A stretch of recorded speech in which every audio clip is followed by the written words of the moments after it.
शिक्षणाचं पवित्र मंदिर की मानवी तस्करीचा अड्डा? जालना हादरलंय. नेपाळ पासून बिहार पर्यंत पसरलेलं हे काळं जाळं नेमकं काय आहे? 13 निष्पाप जीव आणि त्यांच्या नावावर सुरू असलेला रक्ताचा व्यापार. बघा आमचा हा विशेष रिपोर्ट. नमस्कार, मी प्राची शिरकर, प्रहार न्यूज लाईन मध्ये आपलं स्वागत करते. जालना शहरातील सदर बाजार परिसरात जेव्हा पोलीस पोहोचले तेव्हा त्यांना जे दिसलं ते पाहून पोलिसांच्याही पायाखालची जमीन सरकली. 13 वर्षाखालील 13 चिमुकली मुलं ज्यांच्या हातात पाटी पेन्सिल असायला हवी होती, त्यांच्या नशिबी आली चंदा वसुली. या प्रकरणाचा पर्दाफाश केला मौलाना सय्यद जमील जानी मिया यांनी. त्यांच्या एका तक्रारीनं नेपाळ, बिहार आणि बंगालमधून चालणाऱ्या एका आंतरराज्यीय टोळीचा पत्ता लागला.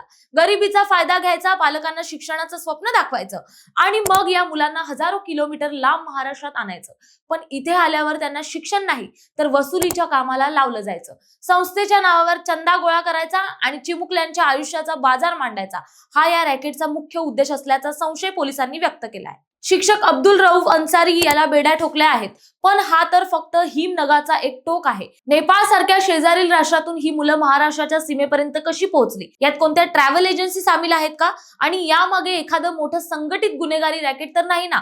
या प्रश्नांनी पोलीस चक्रावून गेले आहेत. सध्या ही मुलं बाल निरीक्षण गृहात सुरक्षित आहेत, पण त्यांच्या डोळ्यातील भीती बरंच काही सांगून जाते. हे केवळ आर्थिक गैरव्यवहाराचं प्रकरण नाही, चिमुकल्यांच्या भविष्याशी खेळणारा एक भयानक गुन्हा आहे. धर्माच्या आणि शिक्षणाच्या नावाखाली चालणारा हा धंदा रोखण्यासाठी समाजाने आणि प्रशासनाने अधिक सतर्क राहण्याची गरज आहे.